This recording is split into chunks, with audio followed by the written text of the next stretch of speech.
ঈদ মোবারক, ঈদ মোবারক, ঈদ মোবারক। New ইয়র্কের RTV studio থেকে আমি অলিভ আহমেদ আপনাদেরকে জানাচ্ছি ঈদের অনেক অনেক শুভেচ্ছা। ঈদ মানে আনন্দ, আনন্দ মানে হাসি, হাসি মানে আড্ডা। আর এই আড্ডাতে ব্যবসা নিয়ে আলাপ হবে না, এটা তো হতে পারে না। ঈদে আজকে আমাদের স্টুডিওতে এমন সব গুণী মানুষজন উপস্থিত আছেন যাদেরকে আমি এখনই পরিচয় করিয়ে দিব। প্রথমে যাচ্ছি, আমাদের সাথে আছেন ফাহাদ সোলায়মান, কমিউনিটি অ্যাক্টিভিস্ট, বাংলাদেশের অত্যন্ত জনপ্রিয় কণ্ঠশিল্পী প্রতীক হাসান, ঈদ মোবারক। অ্যাটর্নি মঈন চৌধুরী, ঈদ মোবারক। উত্তর আমেরিকাতে নারী উদ্যোক্তা ইয়াসমিন ফাতা। ঈদ মোবারক। সবাইকে ঈদ মোবারক। ঈদ মোবারক। আপনাদের ঈদ কেমন কাটলো? এখন পর্যন্ত ঈদ সুন্দরও কেটেছে আমাদের। আমার তো ভালোই কাটছে। দেখলেই বোঝা যাচ্ছে আর কি। ফাহাদ ভাই, আপনাদের ঈদে আপনার জ্যাকসন হাইটস এলাকাতে তো চাঁদ রাত খুব জমজমাট হয়, এবারটা কেমন হয়েছে চাঁদ রাত? আমরা গত 22-23 2 বছর চাঁদ রাত পালন করেছিলাম, যেটা নিউ ইয়র্ক টাইমসেও এসেছিল। কিন্তু পরবর্তীতে দেখা গেছে এটাতে বিরাট বড় হেডেক এবং এটা একটা লাইবিলিটি চলে আসে। দোকানদাররা কমপ্লেন করে, দোকান মানে মানুষজন আসতে পারে না, প্রচন্ড পরিমাণে ভিড় হয়। যা নিউ জার্সি, কানেডিকেট এবং নিউ জার্সি পার্কিং পাওয়া যায় আউট অফ স্টেট থেকে। হ্যাঁ, সো তারা তাদের মতো করে ফান করে, ফুর্তি করে, যেতে তাদের ব্যাপার, বাট আমাদের রেসপন্সিবিলিটি আর আসে না এটা। কিন্তু এবার হিলসারে দেখলাম যে অনেক বড় করে অনুষ্ঠান করা হয়েছে এবং দোকানপাট রাস্তাঘাটে বসেছে মেলার মতো করে আর কি। প্রচুর পরিমাণে এবার হিল সাইডে জমজমাট। আপনার তো ব্যবসা প্রতিষ্ঠান এখানে কেমন? খুব ভালো রেসপন্স, আমি শুকর আলহামদুলিল্লাহ, ইটস গুড। আপনি একটা জিনিস মনে রাখবেন, হিল সাইডে যারা থাকেন, মানে জ্যামাইকাতে যারা থাকেন, বেশিরভাগ মানুষ যারা আছেন এখানে, তারা বেশিরভাগই হোম ওনার, স্থায়ী বাসিন্দা। আর জ্যাকসনেতে যারা আছেন তাদের দেখা যায় 50% 60%-এর মতো আউট অফ স্টেট, অন্য অন্য জায়গা থেকে, অন্য অন্য বড় থেকে এসে এখানে জমজমাট করে। ঈদের আনন্দটা বাঙালিরাই লিড দিচ্ছে বেশি হিল সাইডে আর কি। জি, এটা বলতে পারেন, কিন্তু আসলে অন্যান্য কমিউনিটিটা অনেক মজা করে, আমাদের মতোই করে। বাট আপনি বলতে পারেন হিল সাইডে বাঙালিরাই লিড দিচ্ছে, কারণ এখন 60-70%, if I am not wrong, home owner হলো বাঙালি এখানে। ফাহাদের পাঞ্জাবিটা তো সুন্দর। Thank you. Special made from Prem collection. সবচেয়ে বড় জিনিস ঝনাপা তো প্রেম কালেকশনের বিরাট বড় ফ্যান। এই শাড়িতে যাদেরকে দেখা যাচ্ছে মোটামুটি আমরা তিনজনেই আজকে সবাই প্রেমে ভরপুর। হ্যাঁ, মঈন ভাই ছাড়া আর কি। কিন্তু ফাহাদ ভাই, মঈন ভাই ছাড়া এটা খারাপ দেখাবো না নাকি? মোহিন ভাই আসলে নিজেই ব্র্যান্ড, সে আসলে প্রেমের মধ্যে বিশ্বাসী না। আমাকে সে বলছে প্রেমের নামটা যদি তুমি দুঃখ নিয়ে যাবো, অন্য কোনো নাম দিত, তাহলে আমি প্রেমের পাঞ্জাবি পরতাম। বিরহ কালেকশন। বিরহ নাম সে প্রেমকে পছন্দ করে। প্রতীক, তোমার কেমন কাটবে? আলহামদুলিল্লাহ, খুবই ভালো। আমি গানের মানুষ, যেহেতু আজকে ভালো লাগছে যে সব আমাদের কমিউনিটির সব পরিচিত মুখ এবং অনন্য ব্যক্তিত্বদের সাথে বসে একসাথে আড্ডা দিচ্ছি ঈদের, এটা একটা অনেক অনেক বড় পাওয়া। ঈদ আসলে গানের মানুষ, গানের সাথে কেটেছে। আমাদের চাঁদ রাতের অনুষ্ঠান ছিল যে আমরা ঈদের আনন্দ বলেন, গান বলেন, মেহেদি দেওয়া বলেন, শপিং বলেন, এবং ফাহাদ ভাইদের, আমাদের ফাহাদ ভাইয়ের যে দোকান, যেখান থেকে আজ আপনি আমি ফাহাদ ভাই আমাদের মানে ড্রেস ডিজাইনিং যেখান থেকে আজকের আসা, সব কিছু মিলে আসলে এত কনভেনিয়েন্ট এই জায়গাটা, এই জন্য বলবো যে না, ঠিক আছে, ইট গুড এনাফ। মঈন ভাই কেমন আছেন আপনার? ক্যামেরা দেখা যাচ্ছে, সমস্যা নাই, খুব ভালো আছি, thank you so much. America আর বাংলাদেশের যে ডিফারেন্সটা, ফাহাদ এবং প্রতীক যে কথাগুলো বললো, এই কাজগুলো যখন আমেরিকাতে আমরা করি, যে হিল সাইডে বলেন আতশবাজি হচ্ছে, কম বেশি কিন্তু হচ্ছে, জ্যাকসনেটে হচ্ছে, তো মানুষজন বিভিন্ন স্টেট থেকে খুব স্বাচ্ছন্দ্য বোধ করে, যে একটু নিরাপত্তা মনে করে। তারপরে তো বিচ্ছিন্ন ঘটনা ঘটে, কিন্তু তারও মানুষ মনে করে, নিরাপদ মনে করে। এই কারণে ঈদের আনন্দটা, ওই যে প্রতীক যেভাবে বললো, এখানে একটু অন্যরকম মনে হয়, সেফটি সিকিউরিটির সাথে। কিন্তু বাংলাদেশের মতো আনন্দ হয় না, দুই রকম আনন্দ। জ্যাকসনাইজ কেবল সাউথ এশিয়ানদের রাজধানী বলা যায়। বাংলাদেশ থেকে বা ইন্ডিয়া, যে আসুক না, জ্যাকসনাইজ আসতেই হবে। এটা মনে হয় একটা, এদের না আসলে তাদের আমেরিকার ট্যুরটা তাদের ফুচকা কমপ্লিট খাবার দাবার গুলা কমপ্লিট হয় না। আর আমেরিকাতে আমরা জানেন, আমি যে কাউন্টিতে বসে আছি এখন, আরটিভি যেখানে অবস্থিত, কুইন্স কাউন্টি, এইখানে আমি পার্টির ডিস্ট্রিক্ট লিডার এট লার্জ হিসেবে আছি। আমাদের এই কাউন্টিতে 190টা দেশের লোক বসবাস করে। আপনি কোনো কিছু এখানে মিস করবেন না, কোনো দেশের ফুড মিস করবেন না, কোনো দেশের কালচার মিস করে চাইলে আপনি পাবেন এখানে, যেটা ওয়ার্ল্ডের কোনো দেশে পাওয়া যাবে। অনেক ভাইব্রেন্ট, অনেক ভাইব্রেন্ট। শুধু এই জায়গাটাতেই পাবেন। সো এটা একটা ইউনিক সিচুয়েশন এখানে, এই জন্য আমরা খুব ভালো ফিল করি এবং প্রাউড। জর্নাপ আছে এখানে, কমিউনিটির সাথে অনেক জড়িত, একজন নারী উদ্যোক্তা, এবং আমরা তো কাজ করে যাচ্ছি। সো আমরা মোর কমফোর্টেবল, তো দেশটা মিস করি, আবার কিন্তু এখানটা অতীতে বললে এই জায়গাটা আমরা মিস করবো, দেশে গেলে এটা মিস করবো আরো বেশি। বাংলাদেশে থাকলে নিউ ইয়র্কে ঈদটা মিস করা হয়, আবার নিউ ইয়র্কে থাকলে মনে হয় যে এসে একটু বাংলাদেশে যেতে পারতাম। এবার চলে যাই ঝর্ণা আপা, ইয়াসমিন আপা বলবো না ঝর্ণা আপা বলবো, আমি ঝর্ণা আপাই বলি, কারণ আমরা তো ঝর্ণা আপা বলি। পাই অবস্থা। আপনার ঈদ কেমন কাটলো? চাঁদ রাতে আপনি কি করলেন? এবং বাংলাদেশের ঈদ আর নিউ ইয়র্কের ঈদের মধ্যে কি পার্থক্য দেখেন? ঝর্ণা মানেই হচ্ছে আড্ডা। আমার নাম আসার সাথে সাথে একটা আড্ডা দিয়ে চলে আসে, যে দলবল নিয়ে ঝর্ণা, হ্যাঁ ভাইব চলে আসে, ঝর্ণা দলবল নিয়ে ঘুরছে আর দিয়ে করছে। তো খুবই ভালো কাটছে, বিশেষ করে চাঁদ রাত যেটা বলি আমরা। আমার মনে হয় না নিউ ইয়র্কের মতো অন্য কোনো দেশে হয়, ইভেন তো বাংলাদেশেও হয় না। হ্যাঁ, ঈদের আনন্দটা অন্যরকম, বাংলাদেশে আত্মীয় স্বজন মানে ভর্তি, কিন্তু এখানে আত্মীয় স্বজন না থাকলেও আমরা যারা থাকি একসাথে, we are more than that. We are not related by blood, but আমরা খুব অতপ্রতভাবে জড়িত একজনের সাথে, কেউকে ছাড়া কেউকে আমরা কখনো চিন্তা করতে পারি না। আমি বিশেষ করে প্রত্যেকটা এলাকায় যাই, জামাইকাতেও যাই, জ্যাকসন হাইটেও যাই, ব্রন্সেও একটা ডু মারি, মানে মারতেই হবে, ওই সব জায়গাগুলোকে দেখতেই হবে কেমন হচ্ছে। তো কখনো একবার মনে হয় গিয়েছিলাম ব্রুকলেনে, ওখানে অন্যরকম গিয়ে, কিন্তু জ্যাকসন হাইটে আসতেই হবে। কিছু ইয়াং জেনারেশন ওরা গ্রুপ করে করে না গান করে, হ্যাঁ এত মজা লাগে দেখতে। আমার মনে হয়, হ্যাঁ মাঝে মধ্যে মনে হয় যে আমি গান গাইতে শুরু করি, তো ভয়ে গান গাই না কিসের জন্য? প্রতীকের মতো লোকজন চাই, 1 নাম্বার। 2 নাম্বার হলো আমার গলা শুনে দেখা যাবে যে জ্যাকসন হাইট খালি হয়ে গেছে। না, আজকে অবশ্য আপনার গলা আমরা শুনবো। ঝর্ণা আপা কিন্তু ভালো গান গায়। একটা মজার বিষয় হলো যে আমরা স্টেজে আজকে যারা আছি মোটামুটি সবাই কিন্তু গান গায়। কারণ ওরা তো ফেমাস, ওদের তো আর দিয়ে হয় না, কিন্তু আমরা একটু করে টোরে যদি টায়ার্ড হইলে তারপরে তোমরা যারা ফেমাস মানুষজন তারা গাইলে আর কি, কারণ তোমাদেরকে শুনলে আমাদেরকে শুনবে না।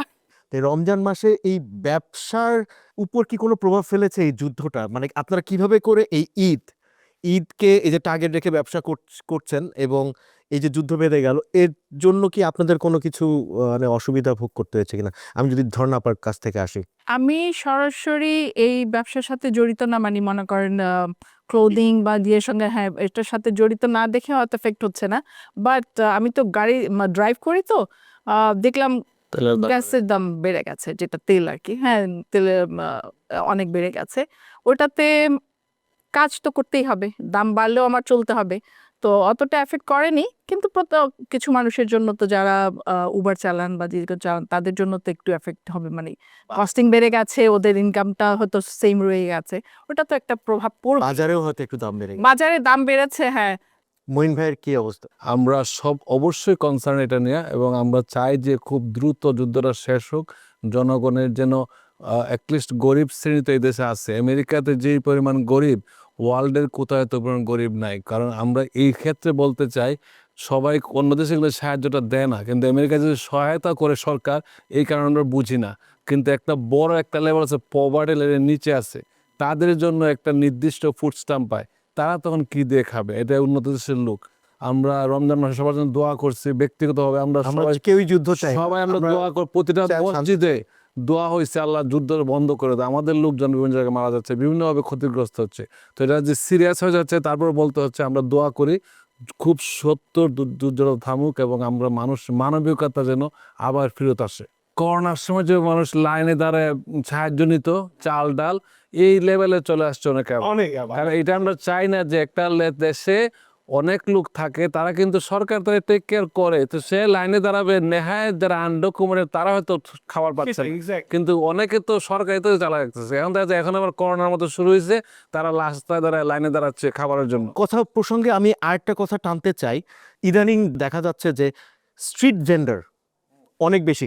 ফাহাদ ভাই যেহেতু রিটেল বিজনেস করে, ফাহাদ ভাই হয়তো সাফারার হবে, যেহেতু গার্মেন্টস প্রোডাক্টগুলা অনেক পয়সা দিয়ে, অনেক টাকা রেন্ট দিয়ে আপনারা হয়তো একটা শোরুম নিয়েছেন, কিন্তু যেখানে দেখা যাচ্ছে যে স্ট্রিট ভেন্ডার যারা আছে, যারা দেখা গেলো অনেক বয়স্ক লোকজন, তারা রাস্তায় কিন্তু কিছু নিয়ে বসে যাচ্ছে আর কি, হ্যাঁ, যেখানে আপনার শোরুমের একটা প্রাইস এবং আপনার ওইখানে দেখা যাচ্ছে যে রাস্তায় আর একটা প্রাইস। এইটা কি কোনোভাবে আপনাদের শোরুমে কি কোনোভাবে এফেক্ট পড়ছে? আমি এই বিষয়টা খুব স্পর্শকাতর আমার জন্য আর মঈন ভাইয়ের জন্য, যেহেতু আমরা হ্যাঁ, হ্যাঁ। জড়িত। তবে আমি একটা কথা বলবো আমার সাইড থেকে, আমাদের যারা ক্রেতা তারা স্ট্রিট ভেন্ডার থেকে কিনবে, কেনেন না, হ্যাঁ সেটাই। এটা আমার কাছে ইফেক্ট করবে না। But there R some stores, এখানে অনেক স্টোর আছে যারা কমপ্লেনটা করে দোকানে ফুড স্ট্রিট ভেন্ডাররা যখন বেচে তাদের অনেক সেল কমে যায়, তারা বলে এটা। সো এটা দিয়ে কিন্তু অনেক ইলেকটেড অফিসিয়াল কথা বলছে এবং বলছে যাদের লাইসেন্স নেই তারা আর বসতে পারবে না। না, এটা কন্টিনিউ যদি হয় প্রতিদিন, সেইটা হয়তো একটা এফেক্ট পড়তে পারে, কিন্তু ধরেন চাঁদ রাতে আমি মেলাতে বসলাম, সেটা ডিফারেন্ট ইস্যু, যে আমি একদিনের জন্য গেলাম, আমি একদিন সেল করলাম, দ্যাটস আ ফান থিং, তাই না? কিন্তু এটা কন্টিনিউয়াসলি বসে যাওয়া, মানে আমি অনেক ব্যবসায়িকদের সাথে কথা বলেছি, তারা বলছে যে আমরা এফেক্টেড হচ্ছে। অবশ্যই এফেক্টেড হচ্ছে, এটা আমরা অনেকের কাছেই শুনি। এটা অনেক বছর যাবত, অনেক বছর না, অনেক বছর। কিন্তু ওরা এখন নিয়ম নীতি করেছে, যেটা মহিন ভাই কিছুদিন আগে কিন্তু অনেকজনকে অ্যারেস্ট করে নিয়ে তুলে নিয়ে গেছে। হ্যাঁ, কিছুদিন আগে আমি এটা দেখলাম যে- শুরু করেছে এবং চলছে, এটা কিন্তু এটা প্রসেস চলছে। আগে যেমন একদম কিছু বলতো না, এরকম না এখন। না, এখন আরেকটা সমস্যা হচ্ছে কি, অনেকে যারা ডকুমেন্ট নাই বা দেখায়, তারা হয়তো কাগজপত্রে তারা কাজ করে না, তাদেরকে দিয়ে কেউ হয়তো বেনিফিট নিচ্ছে। এখন সে হয়তো এক্সট্রা ইনকামের জন্য সে আর বসবে না। এখন কেন বসবে না? ট্রাম্প একটা টাইট দেওয়াতে সে আর বসতে পারতেছে না, কাছে ইনকাম দেখাবে, আইসে যদি ধরে তখন সমস্যা হচ্ছে। সে হয়তো দেখা যাচ্ছে ডিজেবল, কারণ সে তো এই কাজটা করলে সে তো ডিজেবল থাকতেছে না, এই জন্য অনেকে কিছু কমছে। অনেক কমছে আগের থেকে, জ্যাকসন এটা অনেক কমছে, এইটা ডেফিনেটলি অনেক কমে গেছে। কিন্তু হয়তো ঈদের কারণে আমরা অনেকে ইগনোর করে যাচ্ছে, হয়তো অনেকে ইগনোর করে যাচ্ছে ব্যবসা, ঠিক আছে, ওনারা করছে শখের বশে করছে হয়তো ঈদের সময়, এই জন্য ইগনোর করে যাচ্ছে। ঈদে জমবে, এটা একটা সুন্দর, কেন সুন্দর বললি? ওইটাও একটা সৌন্দর্য এটা আছে। সৌন্দর্য আগে পার্মানেন্টলি ছিল এটা। ঈদে জমবে কেন? ঈদে আপনার শেষটা তো নয় কেনাকাটা করে, বাজেটের উপর ডিপেন্ড করে। সবাই তো আর অলিভ আহমেদ আর সবাই একরকম না, আমার ঝর্ণা ফাত্তা বা আমাদের প্রতীক হাসান না। অনেকে আছে যারা খুব দিনে দিন খায়, আমি কষ্ট পাই এই জন্য। কেন আমেরিকাতে একটা শ্রেণী খুবই উঁচু লেভেলের, middle higher upper middle class, আরেকটা আছে খুবই নিম্ন লেভেলের, কিছু বলার নাই। ইনকাম অনুযায়ী আবার তারা সরকার আয়ে তারা চলে, এই ফুড স্ট্যাম্পের টাকা দিয়ে তারা হয়তো চলতেছে। তো তাদের দিক বিবেচনা করে অনেক সময় বলতে হয়, কিছু তারা এই যে প্রাইস খুব সামান্য প্রাইস, তারা কিন্তু এইটা দিয়ে 2 যা পায়, এই টাকা এই দিনে যা ইনকাম, এটা তার হয়তো ভালো একটা মানে চলে যায়, খরচ চলে চলে যায়। হ্যাঁ, সো এই ক্ষেত্রে ঈদের দেখেন আপনার মেহেন্দি দিয়ে ইনকাম করতে হ্যাঁ, $100, $200, $500 আর তারা অনেক এক্সপেন্সিভ, মেহেন্দিতে অনেক 20 টাকা 25 টাকা নিয়ে যায় শুধু এক হাত দিতে। সো এটা সৌন্দর্যের মধ্যে পড়ে যায় এখন যেটা হচ্ছে আর কি। ঝর্ণা আপা, মেহেন্দি দিতে ভালো লাগে? ভালো লাগে। এবার কি মেহেন্দি দিয়েছেন নাকি এবার তো দেওয়া হয় নাই? না, দেওয়া হয় না, কারণ রান্না বান্না করতে হয়। আচ্ছা, রান্না বান্না করতে যে আর একটা প্রসঙ্গ, এবার কি রান্না করলেন? পোলাও কোরমাটা তো থাকবেই, রোস্ট, পোলাও কোরমা, এই তিনটা তো একদম কমন আইটেম। আমি না সবসময় দাওয়াত চাই, কিন্তু দাওয়াত পাই না। ফাহাদ ভাই কি আমার দরজা রান্না শিখছে? সবসময় খোলা, ঈদের মতো খোলা থাকে। ঈদের একদিন দিনে ঝর্ণাপা সবাই অবশ্য অনেক রাতে গিয়েছিলাম, ঝর্ণাপা বললো যে খেয়ে যাও, আমি অনেক খেয়ে যেতে পারি না। যে হ্যাঁ রান্না খাও। ঝর্ণাপার বাসায় একদিন রান্না খেতে হবে আর কি। অবশ্যই। আপনার ঈদের কি খাবারটা পছন্দ? ঈদ বললেই যেমন একটা জিনিস আছে, লাচ্ছা সেমাই, এটা থাকবেই, কমন জিনিস থাকতেই হবে। তারপরে রেগুলার সেমাইটাও যে দুধ দিয়ে রান্না করে, যেটা ওটা 5-6টা আইটেম না, একদম কমন। তারপর চটপটি, এগুলো একদম প্রত্যেক ঘরে থাকবে। তারপরেও মানে কি মজা! প্রায় সময় দেখা যায় যে হাঁসের মাংসটা রান্না করি। ফ্যামিলির জন্য হুম। হাঁস তো এখন নিউ ইয়র্কের বাঙালির জাতীয় খাবার হয়ে গেছে। হ্যাঁ, পুরো হাঁস খালি হয়ে গেছে, মানে কোথাও হাঁস পাওয়া যায় না। নিউ ইয়র্কের প্রতিটা রেস্টুরেন্টে বলি এখন, সবাই বলতে গেলে হাঁস হাঁস। আসে দাওয়াত থাকে। তারপরে অন্যান্য 2-1টা আরো তো আইটেম থাকে। আর আমি হচ্ছে ভর্তা খুব পছন্দ করি, যে কোনো ধরনের 1-2টা ভর্তা থাকে, হয়তো চিংড়ি মাছের, মানে পোলাওর সঙ্গে যেসব ভর্তাগুলো আপনার বাসায় খাচ্ছি কবে আমরা? Any time. এখান আমি বললাম থেকেই না, চলে যেতে, হ্যাঁ? আমি তুমি খালি এখান থেকেই যেতে চাও, চলো। প্রতিবার এখান থেকেই চলেন যাই। কারণ অলিভ ভাই এমন ভাবে এখান থেকে শুরু করে যে দুঃখটা তার অলিভ ভাই এত থাকে যে কেন দাওয়াত পাচ্ছি না, যেতে পারছি না। আমার বাসা আরেকটা আসলে স্পেশাল অলিভ ভাইকে জিনিস, লাকড়ির চুলায় রান্না করি। তাই লাকড়ি রান্না করেন? লাকড়ির চুলা, মাটির হাঁড়ি, এগুলাতে আমি রান্না করি, আমি পছন্দ করি। ঝর্ণাপার বাসা কিন্তু পুরো অ্যান্টিক। Thank you. মহিন ভাইয়ের কাছে আছে। মহিন ভাই, আপনার কি খেতে পছন্দ হয়? আমার ফেভারিট লাচ্ছা সেমাই, এটা আমি কাউকে নিজে বানাই, কাউকে বানাই দিতেন, আমার ঘরে কেউ বানায় না, কারণ ইটস ভেরি ভেরি টেস্টি। আমি যেটা করি রেসিপিটা বলেই দিচ্ছি আপনার সম্মানে। লাচ্ছা সেমাইটা আসলে বানানো খুব ইজি। কারণ হচ্ছে আপনি দুধকে কাপে নিয়ে যদি গরম করেন, একবার চিনি দিবেন, এক মিনিট গরম করবার চিনি দিবেন, তারপরে চিনিটা যখন গলে যাবে একসাথে, ওইটা শুধু লাচ্ছা সেমাইয়ের মধ্যে আপনি প্লেটে নিয়ে ঢেলে দিবেন, বড় হাঁড়িতে নিয়ে। এত সুন্দর টেস্ট, মানে এত ভালো টেস্ট, আপনি খেয়ে দেখেন। আমি সবসময় নিজেই বানাই, আর কেউ আমার এই টেস্টটা বুঝে না। আমি সবাইকে না একটা নেক্সট ঈদে মহিন ভাই আমি দাওয়াত ইনস্ট্যান্ট করলে খুব মজা, খুব মজা। মইন ভাই কিন্তু খুব চালাক মানুষ, সবচেয়ে সহজ জিনিসটা চুজ করছে, যে এই জিনিসটা কোনো ঝামেলা নাই, বানালাম আর খাইলাম। এটা কিন্তু আসলে যে ইনস্ট্যান্ট মানে টেস্ট বেশি। অনেকে তাদের জাল দিয়ে এই করে সেই করে, আমি বলি না এটা আমি বানাই, অনেক বছর যাবত আমি করি এটা। অনেকদিন দাওয়াত খাই না।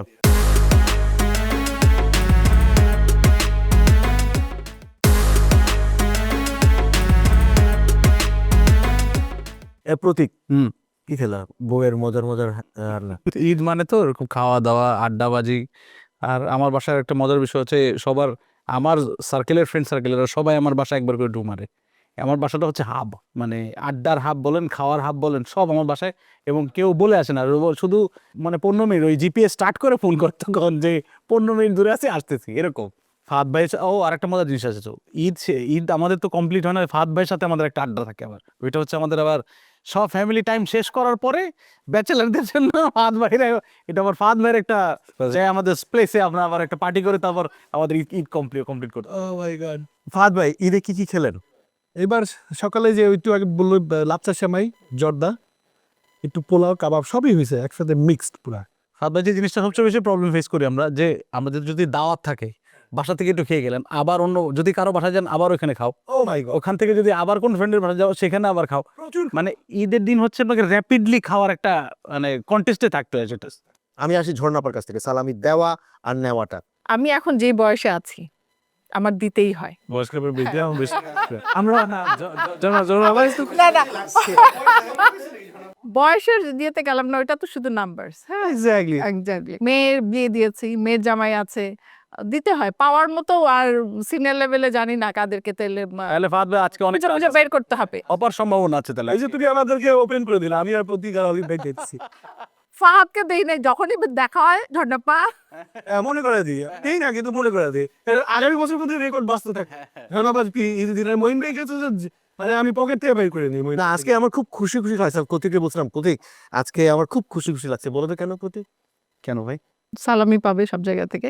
একটা অপার সম্ভাবনা আমি দেখতে পাচ্ছি সালামিটা। আজকেও কি ঘুরঘুর করবেন তাহলে? আজকেও গুড়গুড় করতে হবে আর কি।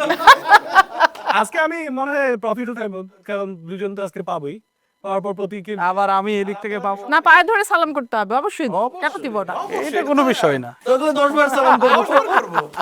কোনো অসুবিধা নেই। মহিন ভাই, সালামি। আমরা যখন গ্রামে ছিলাম, আমরা তো ছোটবেলায় গ্রামে বড় হয়েছি, তখন গ্রামের তো সব এক লেভেলে না, জানেন, একটা ফ্যামিলি তো বড়, সব ফ্যামিলি তো একটু নিম্ন মধ্যবিত্ত থাকে, ওই প্রচলনটা কম ছিল। ঢাকাতে আসার পরে তো সালামি চলতেছে, আর আমাদের কোনো চাইতেও না, এটা একটা মানে এই আন্দোলন পাই নাই কখনো। আমার ভাই ছিল জার্মানিতে, যখন আমরা যখন ছোট গ্রামে ছিলাম, তখন আমার ভাইরা আগেই এত টাকা দিয়ে রাখতো আমাদেরকে, মানে আমরা মানে গ্রামের সবই দিতাম, মানে সালামি বুঝে দিই, সালামি পাওয়ার আগে।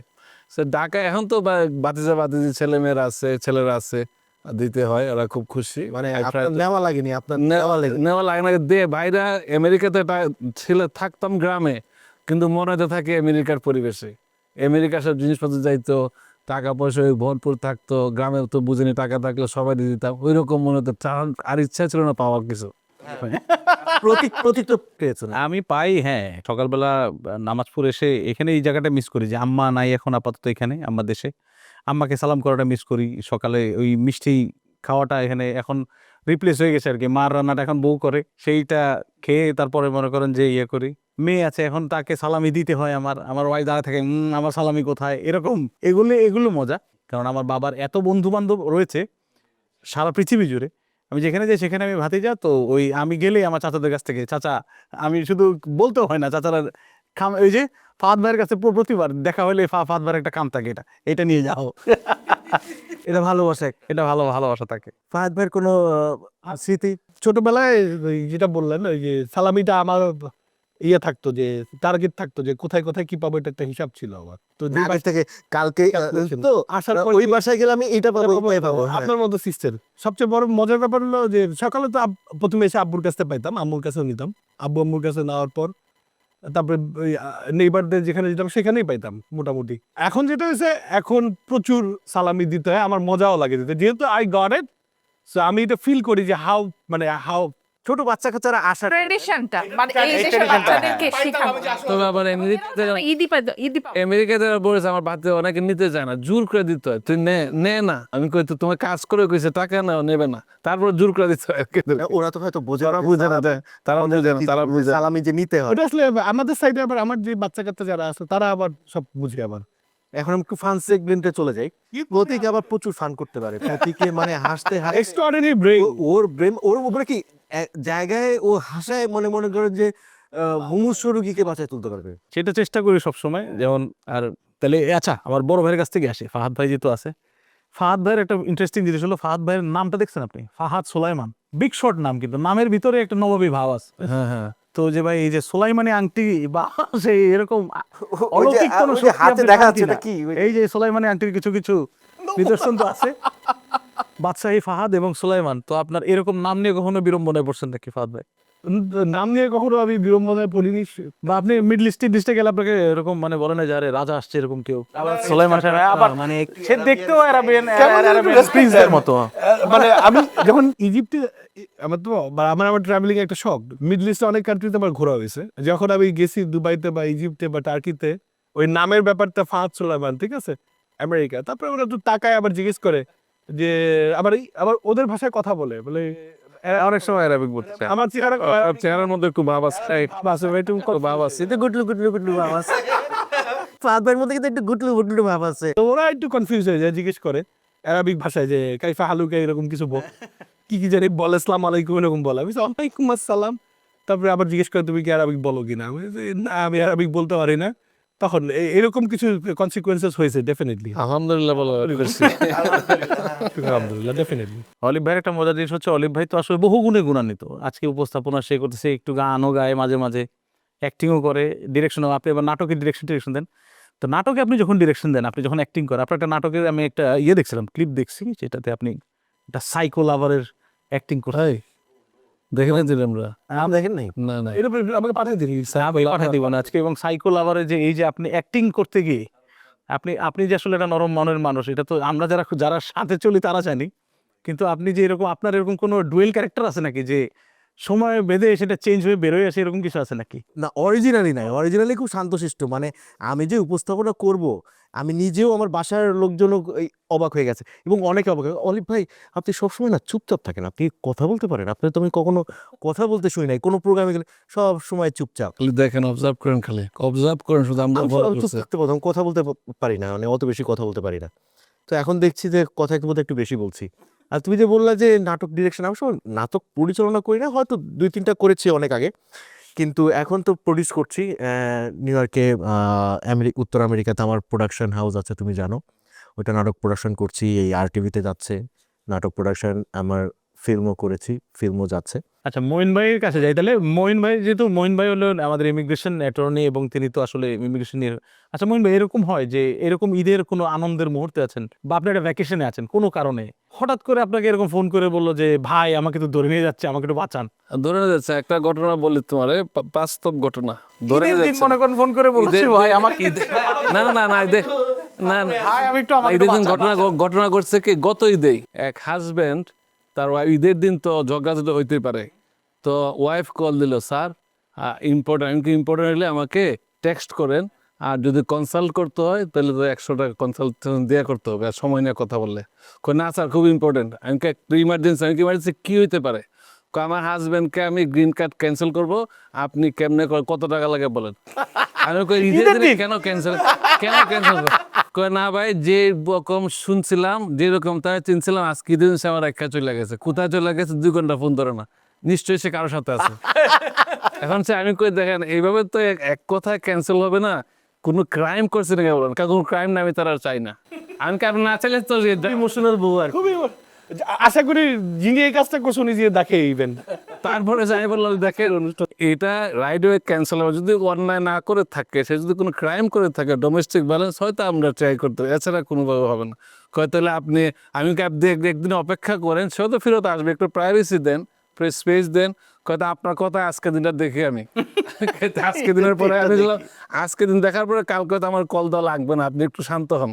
তারপর মহিলা চুপ করার পরে আর কলটল আসে না, হয়তো পেশাব হয়ে গেছে। একটু সবারই দুই পক্ষেই একটু মেনে চলতে হয় বিদেশের লাইফে, একটু একটু ধৈর্য sacrifice রাখতে হয়। করতে হয়। ধৈর্যটা অনেক একটা বড় ধৈর্য, জিনিস। patience টা very important। কমে গেছে মানুষের মধ্যে। হ্যাঁ, এই অল্পতেই হয়তো পুলিশ কল করা, হয়তো অল্পতে হয়তো ইমিগ্রেশনে আপনার কল করা। আমরা জানি অনেক ইমিগ্রেশন লয়ারও আছে, যখন এরকম ডিভোর্স কেস থাকে তখন তারাও প্যাচ আপ করে দেওয়ার মতো আর কি না, আমরা সবসময় চাই, আমি সবসময় বলি ডিভোর্স কোনো সময় ভালো না, কারোর জন্য ভালো না। আর স্পেশালি যদি কারো ছেলে মেয়ে থাকে, ডিভোর্স হইলে এই দেশে ডিভোর্স হয় না। কেন হয় না? কারণ বাচ্চার জন্য তাকে সারা জীবন এই মহিলা বা পুরুষের যোগাযোগ রাখতেই হবে। সো বেটার একসাথে থাকলে ভালো। ঝর্ণাপার কাছে আসি এবারে আমরা। ঝর্ণাপাড়া প্রশ্ন করতে তো ভয় লাগে কেন জানেন? ঝর্ণাপার গ্যাং দেখছেন আপনি? আমি ঝর্ণাপার গ্যাং দেখি। ঝর্ণাপার গ্যাং হচ্ছে গ্যাংস্টারদের মতো। তো ঝর্ণাপার যেরকম গ্যাংস্টার নিয়ে যখন ঘুরেন ঝর্ণাপা, এরকম আপনারা দেখে এরকম হয়েছে কখনো যে টিম ভয় পাইছে আপনাদের দেখে যে এতগুলো নারী একসাথে যদি ধরে টরে নারী উদ্যোক্তা, নারী উদ্যোক্তারা, আর ঝর্ণাপা সবচেয়ে মজার অবশ্যই ঝর্ণাপা পায়। হাইটে তো, হ্যাঁ, আপনার height আপনার গায়ে কারা? আছে বিশাল গ্যাং মেম্বার আছে সবাই। না, সবচেয়ে বড় কথা কি, আমাকে দেখলেই ভয় পায়। কেন ভয় পায় আমি জানি না। না তোমরা তো ভয় পাই, কারণ আমরাও তো মাঝে মধ্যে ভয় পাই, তুমি খেপলে। তা আপনি অলিভ আহমেদের মুভিতে চলে যান, এই ভালো তো অভিনয় করেন, দেন না, সবচেয়ে কাহিনী বড় করেন। কথা অভিনয় দেন, ঝর্ণাপা আপনাকে পারতেছে এরকম একটা চিন্তা থাকুক। হাঁটতে দেখলেই ভয় পায়। কেন ভয় পায় আমি জানি না। আমি কিন্তু কখনো মারিনি কাউকে। অলিভ ভাই এটা না, মারছি বল। ভালো মজার কনসেপ্ট। দুই একটা জায়গায় মারামারি করছি, অবশ্য অসুবিধা নাই। মারামারি করছে দেখছেন? জ্যাকসন আইটাও করছি। ওই যে কিন্তু- একটা আছে না, ওই যে বাংলাদেশের সিনেমায় আমরা দেখতাম যে প্রতিশোধের আগুন মানে জ্বলছে, প্রতিশোধ নেওয়ার জন্য যে মনে কাটালা ড্রেস পরে আমরা মানে দেখতাম যে নায়িকা বেরিয়ে গেছে। ঝর্ণা আপা যদি ছেলে হতো তাহলে কি নাম হতো বলেন তো? ঝড়। ঝর্ণাপাকে, এই যে ঝর্ণাপার কথা বললা, এই ঝড়টাকে থেকেই এখন আরেকটা ঝড় হয়তো ঝর্ণাপা ঝরিয়ে দিতে পারে। সেটা হচ্ছে ঝর্ণাপা যদি একটা গান শোনাতে চায় আমাদের দর্শকদের জন্য। ঝর্ণা পারছো আপনি আপনি আমার মানে একটু হয়তো হয়তো দর্শক গান শুনি। না, দর্শকরা হয়তো ভাববে ও ঝর্ণাপা এত বলছে, এত রাগী, ঠিক আছে গান শুনলে হয়তো একটু মনটা গলতেও পারে। সেটা তো সে তাকে গলানোর জন্য চেষ্টা করবে, সে গিয়ে তারাই গলাবে, সে মারবে, সেই গান শোনাবে, এটা হলো অলি ভাই? হ্যাঁ, অন্য কেউ গান শোনা আমাকে নরম করতে। আচ্ছা, তুমি কেন কার কথা বলছিলা? মইন ভাই তাহলে গাবে ঝর্ণা আপার জন্য। ও, মঈন ভাই সুন্দর গান গায়। হ্যাঁ, মইন ভাই ভালো গান গায়। কিন্তু আমি এটা অ্যাড করি, একটা মজার জিনিস বলে দিই, অলিভের একটা সিক্রেট বলে দিই। হ্যাঁ হ্যাঁ, যত নিউ ইয়র্কের মানে যত নায়িকা, স্পেশালি নায়িকারা। স্পেশালি নায়িকা, হ্যাঁ, আমি এটা উল্লেখ করে দিলাম। সবাই তাকে খুব পছন্দ করে। কারণ কি? কারণ কি জানেন? সে নায়িকাদের গান শোনায় শুধু। আমাদের যদি বলি অলিভ ভাই একটা গান শোনান, অলিভ ভাই বলে কি না, এত বছর ধরে মিডিয়াতে কাজ করা, অলমোস্ট আমার 25 ইয়ার্স। তো হ্যাঁ, বাংলাদেশ। দেখে তো বয়স মনে হয় না আপনার। তো যেটা হচ্ছে যে সবাই তো বাংলাদেশে আমার কাজ করেছে, সবার সাথে একটা ভালো বন্ধুত্বপূর্ণ সম্পর্ক। ভিতরে ভিতরে আপনার ঝর্ণা আপার সাথে খাতির, মানে সবার সাথে আপনার খাতির, বুঝলেন? যেটা হচ্ছে যে এখন তাহলে আসে মঈন ভাইয়ের গানে। আচ্ছা, আমি দর্শকের উদ্দেশ্যে গাইতেছি, বুঝলেন? মানে কিন্তু মনে রাখতে হবে ঝর্ণা আপুর আগে করি। ঈদের দিন তো সব প্রেমিকার উদ্দেশ্যে গান গাচ্ছে, দুইলে প্রেমিকার উদ্দেশ্যে ভালোবাসার মানুষের জন্য সুবীর নন্দীর গাওয়া গান। এই হৃদয় চিরে যদি দেখানো যেত আমি যে তোমার, তুমি মানতে, সে কথা তুমি যদি জানতে, কত যে তোমাকে বেসেছি ভালো, সে কথা তুমি যদি জানতে। ওই দুটি চোখ যেন জলে ফোটা পদ্ম, যত দেখি তৃষ্ণা মিটে না, যত দেখি তৃষ্ণা মিটে না। ভীরু দুটি বাঁকা ঠুটে পূর্ণিমা চাঁদ উঠে, হাসলেই ঝরে শুধু জোছনা, হাসলেই ঝরে পড়ে জোছনা। আমি এই রূপ দেখে দেখে মরতে পারি, তেমনি পারি ওগো বাঁচতে, সে কথা তুমি যদি জানতে, কত যে তোমাকে বেসেছি ভালো, সে কথা তুমি যদি জানতে। চমৎকার চমৎকার ঝর্ণা আপা খুব মন দিয়ে তার আগে শুনছিলেন। এইটা জানতে চাই যে প্রতীক কত দিলাম আর তুমি? ভালো, খুবই সুন্দর। আমি বিশ্বাস করি ঝর্ণা আপার মন গলবে এই গান শোনা। আমি সবাইকেই ভালোবাসি। এবার আসি ফাহাদ ভাইয়ের কাছে। ফাহাদ ভাই কি শোনাবেন আমাদের ঈদের জন্য? আমি আপনাকে একটা মজার ব্যাপার বলি, আসলে আমি ওইটাই পারতাম যেটা আপনি বললেন, টুকটাক বাথরুম সিঙ্গার যেটা আমরা বলি, একটু গান গাইতে পারি আমি 4 লাইন। আমরা বেড়ে ওঠা আমার অল গুড।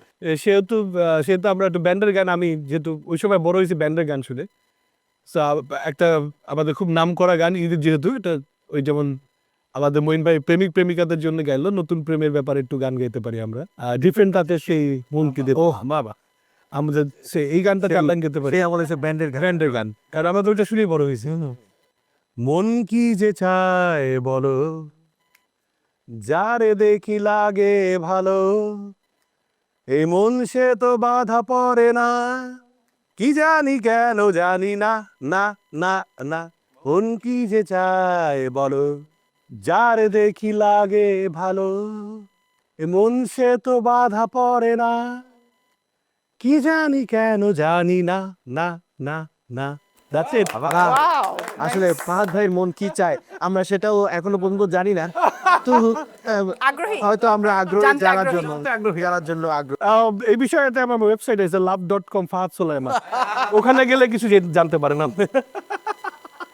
শুধু দর্শক, দেখতে দেখতে আমরা অনুষ্ঠানের শেষ পর্যায়ে চলে এসেছি। ঈদ আনন্দ আড্ডায় সবাইকে আসার জন্য অনেক অনেক ধন্যবাদ, এবং যারা RTV সেটের সামনে আছেন, টেলিভিশনের সামনে আছেন, এই অনুষ্ঠানটা দেখছেন, আপনারা সবাই ভালো থাকবেন এবং RTVর সাথেই থাকবেন। দেখা হবে আগামী কোনো পর্বে।